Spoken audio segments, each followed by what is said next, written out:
এমন হয় আমরা আমাদের বাড়ির উঠোনে বীজ বপন করি আর তা বিকশিত হয় একটা সুন্দর বৃক্ষে। তার শাখাগুলি প্রতিবেশীর বাড়ি পর্যন্ত পৌঁছয়। ফলের বর্ষণ প্রতিবেশীর বাড়িতেও হয়ে থাকে। আর আমরা ভাবি গাছ আমরা উৎপন্ন করব আর ফল খাবেন আপনারা। এই কেমন কথা হলো? আপনাকে এই কথা বুঝতে হবে যে এসব হলো ভৌতিক বস্তু, সাংসারিক বস্তু। কখনো নিজের বাড়ির বাগানে ভালোবাসার গাছ বপন করে দেখুন। তার শাখাও প্রতিবেশীর বাড়ি পর্যন্ত পৌঁছবে, ফলের বর্ষণ সেখানেও হবে। কিন্তু সেই ফল চাইতে আপনাকে যেতে হবে না, সেই ফল দ্বিগুণ মাত্রায় আবার আপনার কাছেই ফিরে আসবে। তাই নিজের বাড়িতে আর নিজের মনে ভালোবাসার গাছ উৎপন্ন করুন। এই জীবন প্রসন্ন হয়ে বলবে, রাধা রাধা। আমাদের জীবন হলো একটা উপবনের মতো, যেখানে কাঁটাও আছে আবার ফুলও আছে। আর যদি আপনি ফুল লাভ করতে চান তাহলে কাঁটার সংস্পর্শে তো আপনাকে আসতেই হবে। এটাই জীবনের সত্য। আমাদের জীবনে, আমাদের পরিবারে, আমাদের সমাজে দেখবেন ভিন্ন ভিন্ন ধরনের মানুষ আছে। কেউ আছেন দুর্জন, কেউ সজ্জন, কেউ শত্রু হন তো কেউ মিত্র। যদি আপনি দুর্জনদের কাছে যান তাহলে শুধুই কষ্ট পাবেন, যদি আপনি শত্রুর কাছে যান তাহলে ঝামেলায় জড়িয়ে পড়বেন। তার চেয়ে ভালো আপনি সজ্জনদের কাছে যান, আনন্দ এবং জ্ঞান লাভ করবেন। নিজের মিত্রদের কাছে যান, আপনি সাহস লাভ করবেন। আরো একটা কথা বলি, এই জীবন এত বড়ও নয় যে আপনি প্রত্যেক সমস্যায় প্রত্যেক মানুষের সাথে ঝামেলায় জড়াবেন। শুধু যার সাথে আপনার মনের মিল হবে তাকে প্রণাম করুন, আর যার সাথে মনের মিল হবে না তাকে দূর থেকে প্রণাম করুন। কিন্তু মনের মধ্যে থেকে প্রেমের বোধ কোথাও যেতে দেবেন না, কারণ এই ভালোবাসাই শেষ মুহূর্তে আপনার উচিত পথ প্রদর্শন করবে। তাই এই ভালোবাসাকে মনে জাগ্রত রাখুন, আর এই ভালোবাসার সাথেই বলুন, রাধা রাধা। কখনো আপনি কোনো গোয়াল দেখেছেন? অধিক মাত্রায় গোবর পড়ে থাকে আর ওখানে এক ধরনের পোকা দেখতে পাওয়া যায়, যাকে গুবরে পোকা বলা হয়। এরা কি করে? সারাদিন সেই গোবরেই বাস করে। সেই গোবরকে গোল আকৃতি প্রদান করে নিজের বাসার দিকে নিয়ে যাওয়ার চেষ্টা করে।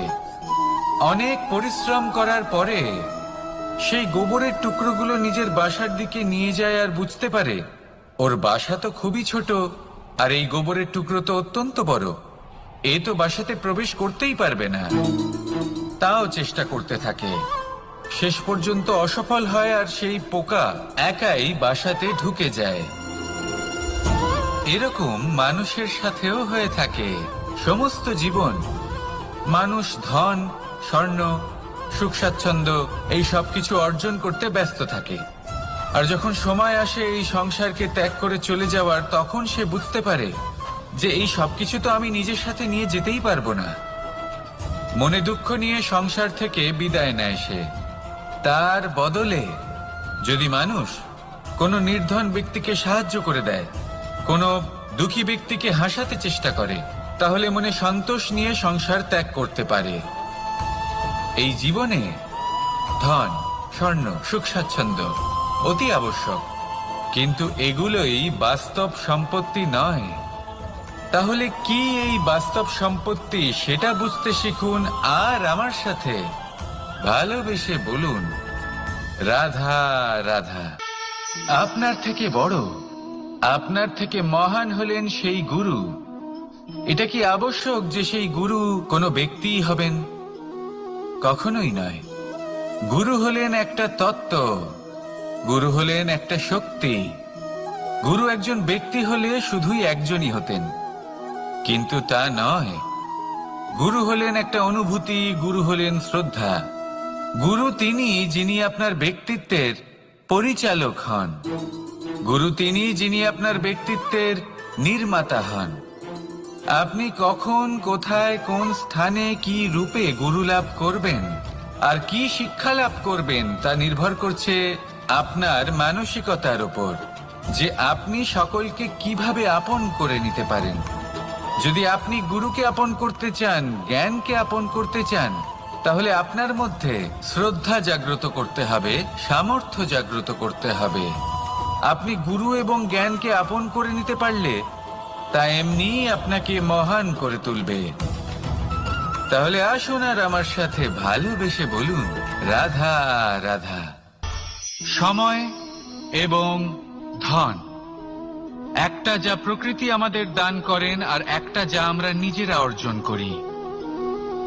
কিন্তু যখন হারিয়ে ফেলার প্রসঙ্গ আসে তখন আমরা এই দুই একসাথে হারিয়ে ফেলি।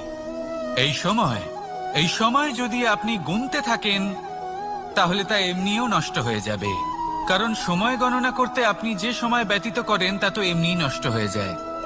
এই সময়কে যদি আপনি একত্রিত করার চেষ্টা করেন তাহলে তা সম্ভব হবে না। সময়ের বিষয়ে শুধু একটাই কথা বলবো, আপনি যদি একে ব্যবহার করেন তাহলেই জীবনে বৃদ্ধি হবে। ধনের সাথেও এটাই হয়। কথায় আছে যে এই ধনের দ্বারাই ধন অর্জন করা সম্ভব।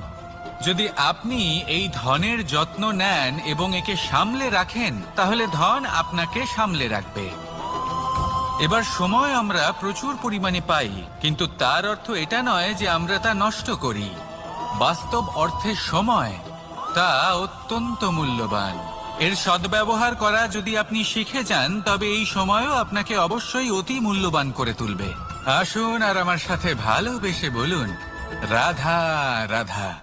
কথায় আছে যে এমন কোনো অক্ষর নেই যার দ্বারা কোনো মন্ত্র হয় না, এমন কোনো বনস্পতি নেই যা নিজেই একটা ঔষধি নয়, পৃথিবীর এমন কোনো ব্যক্তি নেই যার মধ্যে কোনো যোগ্যতা থাকে না।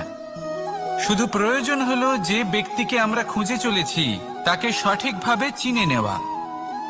যদি তার যোগ্যতা, তার বিশেষত্ব আমরা বুঝতেই না পারি তাহলে আর লাভ কি রইল?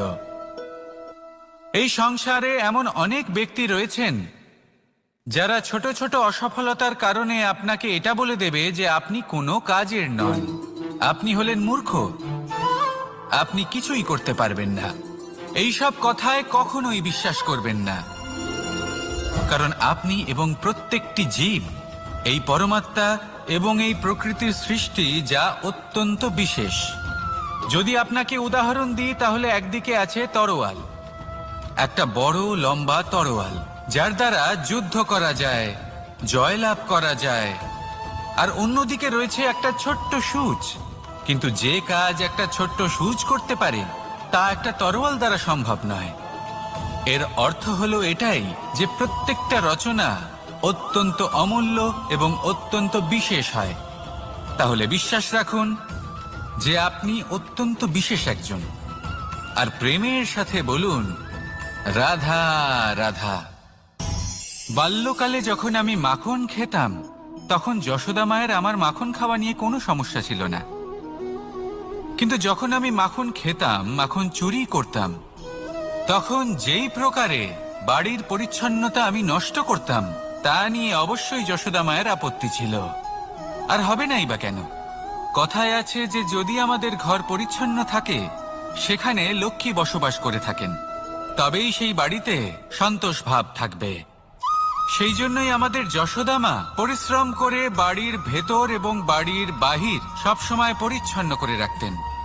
এবার যেইভাবে আমাদের বাড়ি, যেখানে আমাদের পরিবার বসবাস করতেন, সেইভাবেই আমাদের শরীর আর আমাদের আত্মা রয়েছে যাতে আমরা বসবাস করি। একেও স্বচ্ছ রাখা প্রয়োজনীয়। এবার স্বচ্ছ কিভাবে রাখা যায়?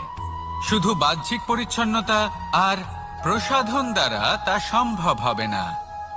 জীবনে কিছু কটু অভিজ্ঞতা আমাদের সকলের থাকে। সেই কটু অভিজ্ঞতাগুলির কারণে আমাদের মন, আমাদের আত্মা মলিন হয়ে যায়। এই মালিন্য থেকে আমাদের আত্মাকে মুক্ত করা অত্যন্ত প্রয়োজনীয়। এই স্বচ্ছতা অত্যন্ত প্রয়োজনীয়। আর আমাদের এই মন মালিন্য থেকে মুক্ত হতে পারে শুধুমাত্র প্রেম এবং করুণার দ্বারা। তাই সকলকে ভালোবাসতে থাকুন আর মনের মধ্যে করুণার বোধ জাগ্রত করুন।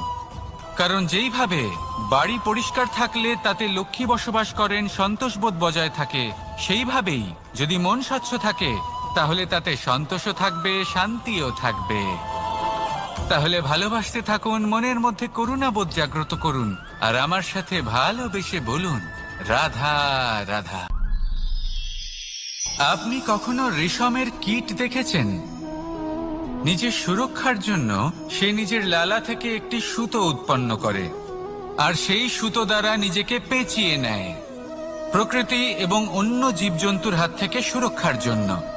কিন্তু যখন সেই সুতো শুকিয়ে যায় তখন কি হয়?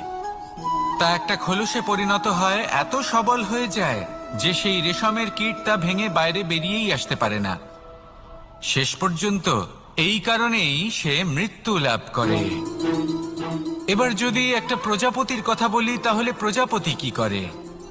যখন সে উড়তে চায় সে নিজেই নিজের খোলস ভেঙে ফেলে, সে তার পাখনা মেলে আর তারপর সে আকাশে উড়ে বেড়ায়। এটাই হলো শিক্ষা আমাদের জন্য। যদি আমরা আকাশে উড়ে বেড়াতে চাই তাহলে আমাদেরকেও অন্তর থেকে সেই খোলস ভাঙতে হবে, অর্থাৎ নিজেদেরকে বন্ধন থেকে মুক্ত করে দিতে হবে। সুরক্ষার জন্য কোনো বাঁধনে জড়িয়ে পড়া এ হলো সবথেকে বেশি অসুরক্ষিত কার্য। জীবনে সুরক্ষার ভয় থাকাটা উচিত, কিন্তু তা যদি অত্যাধিক হয়ে যায় তাহলে তা আপনাকে এতটাই দুর্বল করে দেবে যে আপনি নিজেরই সুরক্ষার চক্র ভেঙে বেরোতেই পারবেন না।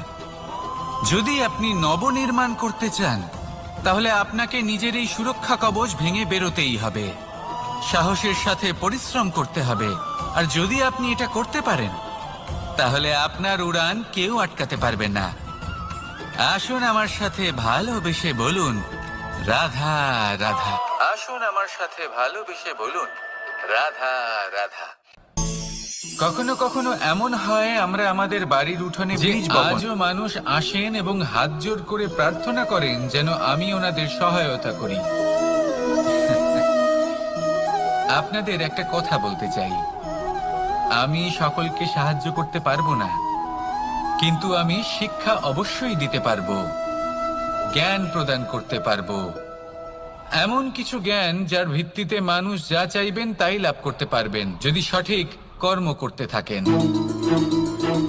যখন কংসের অসুররা গোকুলে ধ্বংসলীলা চালাচ্ছিলেন তখন আমি কারোর থেকে সাহায্য চাইনি। আমি দাঁড়িয়েছিলাম এবং আমি তার বিরোধিতা করেছিলাম। সবাই বলেন যে আমি ছোট্ট একটা আঙুলে গোবর্ধন পর্বত তুলেছিলাম, কিন্তু আমি কি ওখানে একা ছিলাম? কখনোই নয়। আমার সাথে অসংখ্য গোকুলবাসী, অসংখ্য বর্ষণাবাসী ছিলেন, নিজের হাতে একটা লাঠি নিয়ে। ওনাদের মনোবল, ওনাদের আশীর্বাদ আমার সাথে ছিল। মহাভারতে আমি শুধুই শিক্ষক ছিলাম, আমি শুধুই শিক্ষা দিয়েছি। লক্ষ্য সাধন করেছে অর্জুনই, যুদ্ধ করেছে অর্জুনই এবং জয়ীও হয়েছে অর্জুনই। আমি শুধুই শিক্ষা দিতে পারি। অবশেষে আপনাকে শুধু এটুকুই বুঝতে হবে যে ঈশ্বর সবকিছু করতে পারেন না, করতে হবে আপনাকে। ঈশ্বর আপনাকে আশীর্বাদ করতে পারেন, যে কাজ আপনি মন থেকে করবেন সেটা অবশ্যই পূরণ হবে। সেই জন্য নিজের লক্ষ্যের পথে এগোতে থাকুন। চেতনা, বিবেক এবং পরিশ্রমের দ্বারা আপনার যা যা স্বপ্ন আছে, যা লক্ষ্য আছে, আপনি অবশ্যই লাভ করবেন। আর এই মন সুপ্রসন্ন হয়ে বলবে রাধা রাধা। ওমাই কি, আমি কখন থেকে এখানে অপেক্ষা করছি, হাত পেতে দাঁড়িয়ে রয়েছি যাতে একটা ফল আমার হাতে এসে পড়ে এবং সেটা আমি খেতে পারি। কখন থেকে অপেক্ষা করছি, কিন্তু সেটা হচ্ছেই না। এবার আপনি বলবেন যে এসব কি বলছি, এ কি অদ্ভুত কথা বলছি। যদি ফল খেতে হয় তাহলে আমাকে বৃক্ষে চড়তে হবে, ফলের কাছে পৌঁছতে হবে, তবেই তো ফল পাবো। এবারে এটা অত্যন্ত সহজ ব্যাপার, কিন্তু এই বিষয়টা আপনি নিজের জীবনের প্রসঙ্গে ভেবে দেখুন। লক্ষ্য কোথায় আছে আপনি জানেন, সেই লক্ষ্যে পৌঁছানোর পথ কি সেটাও আপনি জানেন, সেই পথে চলার ক্ষমতাও আপনার রয়েছে, কিন্তু তাও আপনি নিজের লক্ষ্য লাভ করতে পারছেন না। কেন? কারণ আপনি অপেক্ষা করছেন যে লক্ষ্য আপনার সামনে চলে আসবে, কিন্তু তা হয় না। লক্ষ্য সে যাই হোক না কেন, ধন হোক, প্রেম হোক, কোনো সম্মান হোক বা মোক্ষ হোক, যদি আপনি তার দিকে অগ্রসর না হন তাহলে ফল প্রাপ্তি অসম্ভব ব্যাপার, তা কোনোদিনই হবে না।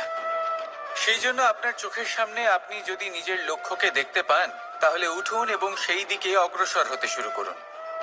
নিজের অন্তরের সকল অশুভ গুণ দূর করুন, অলসতা ত্যাগ করুন, অজ্ঞানতা ত্যাগ করে দিন এবং চলতে থাকুন। অবশ্যই মনোবাঞ্ছিত ফল লাভ করতে পারবেন। মনে রাখবেন, চলতে থাকলে তবেই লক্ষ্য প্রাপ্তি হবে। অপেক্ষার দ্বারা শুধুমাত্র মৃত্যু লাভ হবে। আসুন আমার সাথে ভালোবেসে বলুন, রাধা রাধা। কখনো কখনো এমন হয়, আমরা আমাদের বাড়ির উঠোনে বীজ বপন করি, আর তা বিকশিত হয় একটা সুন্দর বৃক্ষে। তার শাখাগুলি প্রতিবেশীর বাড়ি পর্যন্ত পৌঁছয়। ফলের বর্ষণ প্রতিবেশীর বাড়িতেও হয়ে থাকে, আর আমরা ভাবি গাছ আমরা উৎপন্ন করব আর ফল খাবেন আপনারা। এই কেমন কথা হলো? আপনাকে এই কথা বুঝতে হবে যে এসব হলো ভৌতিক বস্তু, সাংসারিক বস্তু। কখনো নিজের বাড়ির বাগানে ভালোবাসার গাছ বপন করে দেখুন। তার শাখাও প্রতিবেশীর বাড়ি পর্যন্ত পৌঁছবে, ফলের বর্ষণ সেখানেও হবে। কিন্তু সেই ফল চাইতে আপনাকে যেতে হবে না, সেই ফল দ্বিগুণ মাত্রায় আবার আপনার কাছেই ফিরে আসবে। তাই নিজের বাড়িতে আর নিজের মনে ভালোবাসার গাছ উৎপন্ন করুন। এই জীবন প্রসন্ন হয়ে বলবে, রাধা।